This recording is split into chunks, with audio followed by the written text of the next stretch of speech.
Hello student, स्वागत है आप सभी का एक बार फिर से हमारे इस ऑफिशियल यूट्यूब चैनल में जिसका नाम है एसओएल सॉल्यूशन। मैं चंदन कुमार हाजिर हूँ आप सभी के सामने अपनी एक और नई वीडियो के साथ।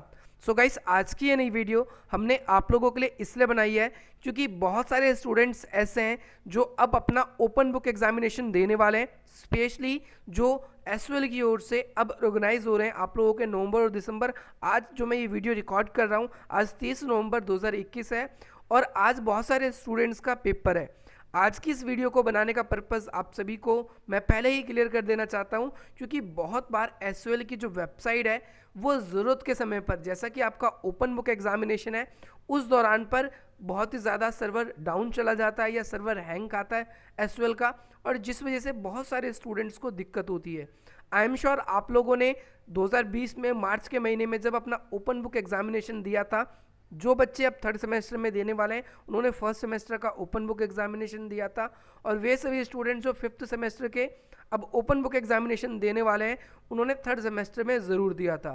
तो उनकी स्क्रीन पर ये ज़रूर लिखा हुआ आया होगा, एक ना एक बार यह स्टूडेंट्स ने इस प्रॉब्लम को ज़रूर फेस किया होगा, या तो सर्वर 503, 504 सर्विस टेम्परेरी अनअवेलेबल, ये ज़रूर आप सबकी स्क्रीन पर आई एम श्योर आप लोगों ने देखा होगा। यहाँ पर हम बात करने वाले हैं कि भाई आज से फिर से आप लोगों के ओपन बुक एग्जामिनेशन स्टार्ट है, और सुबह सुबह ही बहुत सारे स्टूडेंट्स जिनका फर्स्ट शिफ्ट में ओपन बुक एग्जामिनेशन था उन्हें प्रॉब्लम हुई। उन्होंने स्पेशली मुझे ये कहा कि सर आगे ऐसी प्रॉब्लम जो है और बच्चों के को देखने को ना मिले, और मुझे भी ऐसा लगता है कि आपका समय बच सकता है, इसीलिए आज की इस नई वीडियो को मैंने आप लोगों के लिए बनाया।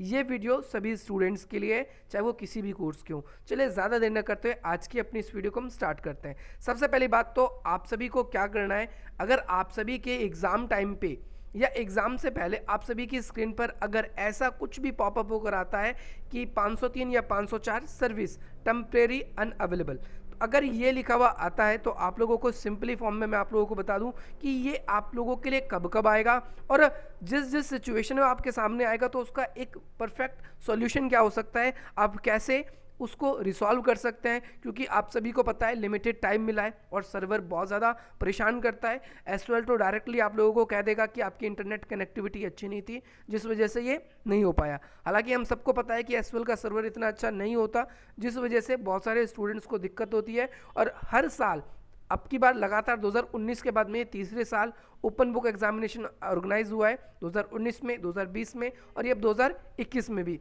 तो भाई आप सभी को दिक्कत तो बहुत ज़्यादा होती है। चलिए अब स्टार्ट कर देते हैं।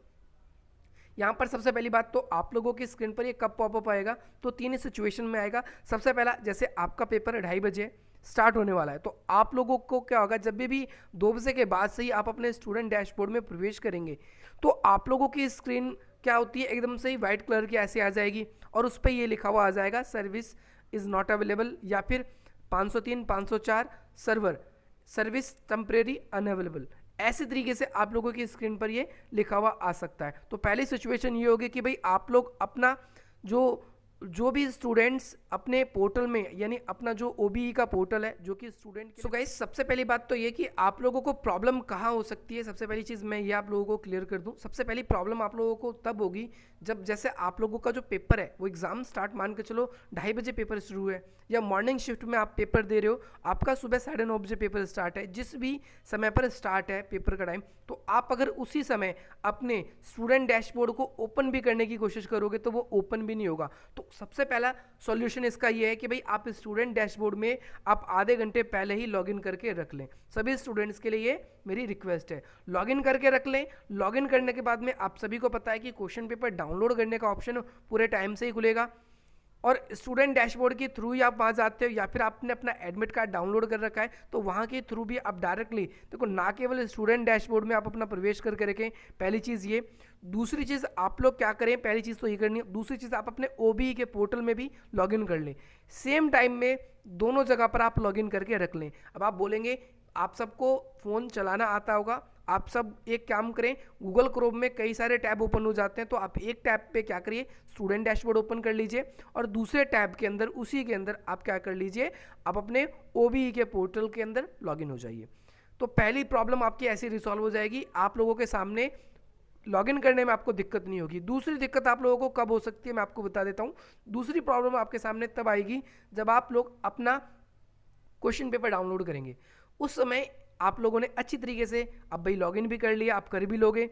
अब जैसे ही आप क्वेश्चन पेपर डाउनलोड करोगे एट ए टाइम, जैसे आप 2:30 बजे पेपर डाउनलोड करने के लिए स्टार्ट करते हो या आप सुबह 9:30 बजे स्टार्ट करते हो, तो एकदम से आपकी स्क्रीन हो जाएगी ब्लैंक। मैं आपको पहले ही बता दूं क्योंकि ये 2 साल का एक्सपीरियंस है और ये तीसरे साल, इसीलिए हम आपको अच्छी तरीके से गाइड भी कर पा रहे हैं। तो यहाँ पर आप लोगों को ऐसी सिचुएशन में क्या करना है, आप लोगों को पैनिक नहीं होना यार मेरा क्वेश्चन पेपर आएगा कि नहीं आएगा। सबसे बड़ी बात है कि भाई एनुअल मोड वालों की तरह अब आपके साथ नहीं हो रहा, क्योंकि एनुअल मोड में ऐसा होता था कि एक ही दिन 2 पेपर होते थे। आपके साथ ऐसा नहीं होगा। आपके स्टूडेंट डैशबोर्ड में जहाँ तक है कि जो डिसिप्लिन पेपर होगा वो अलग बात है, वो बाद के पेपर हैं आपके, लेकिन पहले आज आप लोगों का जीई का एग्जाम है आज आप लोगों के लिए। तो जीई के एग्जाम में आप लोगों को सिंपली एक क्वेश्चन पेपर आएगा आपके सामने। आपको उस क्वेश्चन पेपर का अगर डाउनलोड नहीं कर पाते तो आपके किसी भी दोस्त के पास में अगर वो क्वेश्चन पेपर आ चुका है तो आप उसको ले सकते हैं। नहीं तो क्वेश्चन पेपर आप क्या कर सकते हैं, मैं आप सभी को बता दूं, आप हमसे भी प्राप्त कर सकते हैं। ये है आप लोगों के लिए हमारा नंबर जो कि आपकी स्क्रीन पर विजिबल हो रहा है 82870313 और ये 31। आपको किसी भी प्रकार से कोई भी परेशानी हो रही है तो आप यहाँ से क्वेश्चन पेपर हमसे प्राप्त कर सकते हैं। ये तो रही उन स्टूडेंट्स के लिए। हालांकि पहली चीज़ ये होगी, क्वेश्चन पेपर जिन बच्चों को प्रॉब्लम होगी टाइम के बाद में तो आपको हम हेल्प कर सकते हैं कि भाई आपका पोर्टल नहीं चला तो हम अपनी तरफ से हेल्प कर देंगे। पहली चीज़ ये हो गई। दूसरी चीज़, अब आपके सामने अब कब होगा। अब अच्छा एक चीज़ का और ध्यान रखें, आप ऐसा ना करें आप ये सोच के ही बैठे रहें हमेशा कि भैया मेरा पोर्टल ओपन होगा तो मैं क्वेश्चन पेपर डाउनलोड करूंगा और तो मैं लिखना स्टार्ट करूंगा। ऐसा नहीं है, आपको क्वेश्चन पेपर मिल जाता है, आप अपना क्वेश्चन पेपर लीजिए और उसके बाद लगातार आप क्या कीजिए, अपना आंसर लिखना शुरू कर दीजिए। 10 मिनट के अंदर आपका जो पोर्टल है वो सही हो जाएगा और उसके बाद आप वहाँ से क्वेश्चन पेपर ज़रूर डाउनलोड कर ले, क्योंकि जब तक आप अपना क्वेश्चन पेपर डाउनलोड नहीं करेंगे तो आंसर्स अपलोड करने के ऑप्शंस नहीं ओपन होते। आंसर्स अपलोड करना कैसे आएगा मैं एक बार फिर से गाइड कर दूंगा आप लोगों को उस समय पर, बट स्टिल आप लोग क्या करिए, स्टिल आप सभी के लिए ये रिक्वेस्ट है कि भाई जब तक आप लोगों के पास में मेल नहीं आएगा कि भाई आपका आंसर शीट उन्होंने प्राप्त कर लिया है, तब तक समझ जाना आपका पेपर अपलोड नहीं हुआ है। मैं वो भी दिखा दूंगा, लेकिन अभी आप समझते रहिए। पहले आज हम इस वीडियो में पहले हम ये बात कर रहे हैं कि भाई सर्वर अवेलेबल आप लोगों के लिए कब होगा, कब नहीं होगा, और नहीं होता तो आपको क्या करना है किस सिचुएशन में।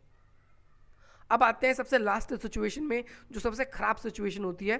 अब ये आते हैं आपके 3 घंटे जब एग्ज़ाम स्टार्ट होने के बाद, जब आप बहुत जल्दी में अपने आंसर्स को स्कैन करते हो। स्कैन करने के बाद में आप उसकी पीडीएफ बनाते हो और अंत में उसका पेपर का सबसे लास्ट फिनिशिंग रूप करते हो, आप उसे अपलोड करते हो। तो अपलोड करने टाइम में भी आपको ये प्रॉब्लम दिखेगी। तो मैं आप लोगों से रिक्वेस्ट कर रहा हूँ, गूगल प्ले स्टोर पे बहुत सारे ऐसे ऐप्स मिल जाएंगे जिससे स्क्रीन रिकॉर्डिंग होती है, आप उसको डाउनलोड कर लीजिए। आप जब भी आप अपना आंसर्स अपलोड करें तो स्क्रीन रिकॉर्ड स्टार्ट कर दीजिए, क्योंकि अगर आप लोग या स्क्रीनशॉट भी ले सकते हैं आप अपनी सहूलियत के हिसाब से। तो अगर आप लोग अपना आंसर्स अपलोड नहीं कर पाए, जो टाइम आप लोगों को गिवन है, फॉर एग्जांपल आपके 2:30 बजे एग्जाम स्टार्ट होते हैं, 3 घंटे का पेपर है, तो 5:30 बजे तक आपको टाइम मिलेगा लिखने का। 5:30 से 6:30 बजे तक आप लोगों के लिए क्या है कि भाई अपलोड करने का टाइम है। लेकिन अगर इस बीच में आप नहीं कर पाते तो 6:30 की 1 सेकेंड बाद भी आपको अपना प्रूफ देना होगा कि भैया मैं अपलोड कर रहा था लेकिन सर्वर ने रिस्पॉन्स नहीं किया, तभी मैं अपलोड कर रहा हूँ बाद के समय में।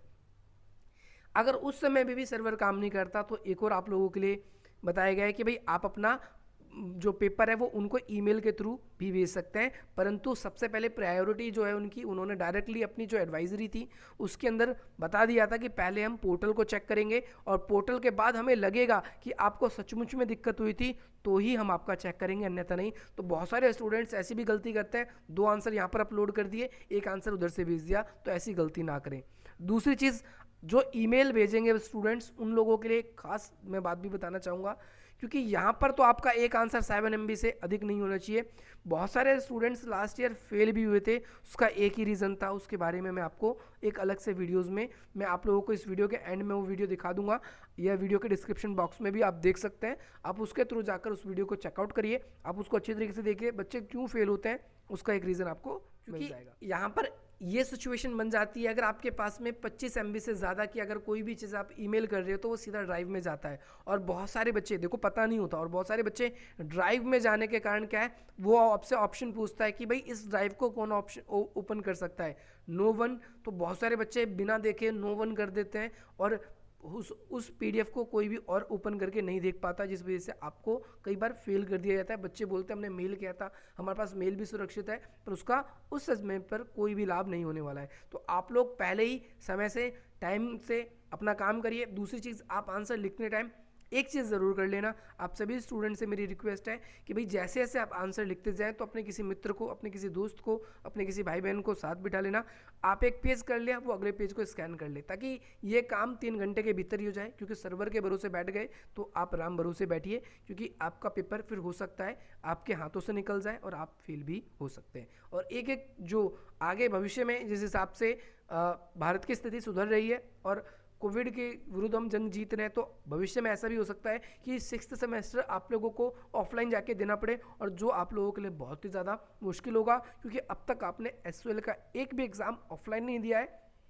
अगर आप पहले के बच्चों से पूछेंगे कि भाई कैसे हमारे एग्ज़ाम होते थे एसओएल के, तो वो बोलेंगे बहुत हार्ड होते थे और बहुत कम बच्चे एसओएल में पास हो पाते थे। और इसी वजह से बहुत सारे स्टूडेंट्स ऐसे भी होते हैं जो एसओएल के अंदर एडमिशन नहीं लेते, वो इग्नू का रास्ता सिर्फ इस वजह से ही चुनते हैं क्योंकि एसओएल ज़्यादा डिफिकल्ट पड़ता है compare to IGNOU. So guys, यही था आप लोगों के लिए अपडेट। आई होप आप लोगों को इस वीडियो से काफ़ी वैल्यू मिली होगी, और आपके सामने अगर ऐसा आता है तो आप कैसे अपनी प्रॉब्लम को रिजॉल्व करा सकते हैं। अगर आप लोगों को इस वीडियो से कोई भी वैल्यू मिली हो तो आपके पास जितने ग्रुप्स हैं, आप अपने स्टेटस पे, आप अपने फेसबुक ग्रुप्स पे इधर उधर इसे सर्कुलेट कर सकते हो और अधिक से अधिक मित्रों की हेल्प भी कर सकते हो। चलिए गाइज, मिलते हैं हम आपसे अपनी अगली वीडियो में। जय हिंद, जय भारत।